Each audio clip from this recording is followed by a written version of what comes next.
Hello traders, the week ahead of the main world events that will affect the Forex markets, we'll take a look at US dollar, Euro, British pound, Chinese yuan, Japanese yen, and Australian, Canadian, and New Zealand dollars. Hello Bob, what are the main events next week affecting the main currencies such as US dollar, Euro, and the British pound? Relatively busy week ahead for the US dollar. Early in the week, consumer confidence figures will be in focus. These will be key numbers, with the markets having to consider the impact of inflation on consumer confidence and obviously consumption. So any marked fall in confidence would weigh on riskier assets. On Wednesday, focus shifts to ISM manufacturing and ADP non-farm figures. Obviously expect the ADP numbers to draw plenty of interest. ISM numbers, we're going to be looking at cost pressures and supply chain issues. On Thursday, jobless claims, and that's ahead of the NFP numbers on Friday. That coincides with the ISM non-manufacturing numbers that will also be key. For the Eurozone and the Euro, early in the week, we have French consumer spending and German unemployment figures. Focus will then shift to German retail sales and manufacturing PMI numbers, France, Italy, Spain, Germany, and the Eurozone. Obviously expect any revisions and the Eurozone's numbers to be key. And at the end of the week, we're going to be looking at Eurozone retail sales figures and service sector PMIs, and obviously the Eurozone composite, any revisions. For the pound, relatively quiet week, just finalized private sector PMI numbers. Any revisions to the services PMI will be the key driver, but obviously there's COVID-19 and market sentiment towards inflation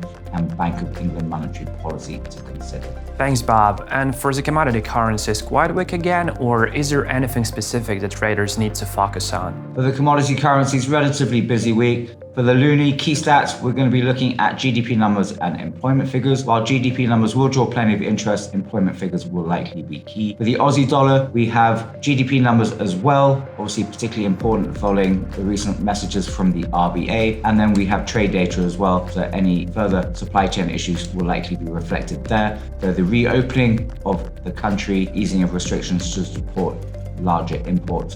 For the Kiwi dollar, quiet week, ANZ business confidence figures, obviously market sentiment towards inflation and supply chain issues.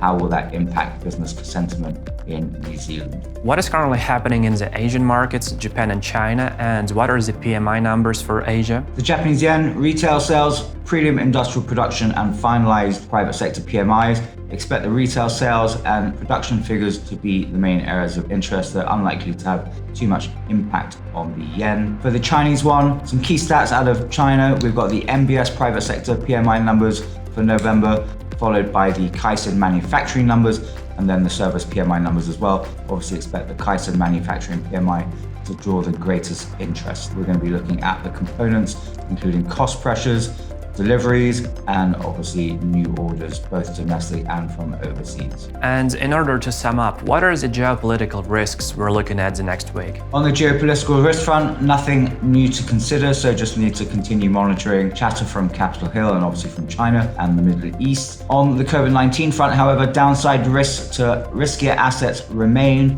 with any other economies and governments bringing lockdown measures into place going into the winter months. Thank you, Bob, for the proper insights. We'll see you a week after. Traders, please keep watching the series of FX Week Ahead with the top expert in the field, Bob Mason from FX Empire.